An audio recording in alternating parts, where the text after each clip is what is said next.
Hey, what's up guys? So in this video, we will see how to turn on and off the Xiaomi Smart Band 10. Now to do that, just swipe up and open the app drawer.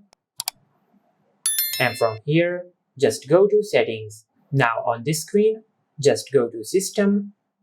Now to turn off the Xiaomi Smart Band 10, just select power off. Now as you can see, power off now. Now just tap on done.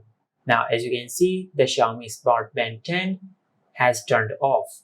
Now to turn the Xiaomi Smart Band 10 back on, just use the charging cable which comes with the Smart Band in the box.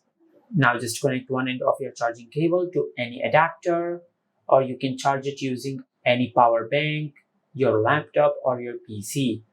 Just connect one end of your charging cable to any power source. Now just connect the other end of your charging cable to your Mi Band 10. Just like that. And once you connect your Mi Band 10 to the charger, it will turn on. Just like that. And this is how you can turn on and off the Xiaomi Smart Band 10. If you found this video helpful, please like the video and subscribe to our channel and hit the bell icon to get notified when we upload a new video.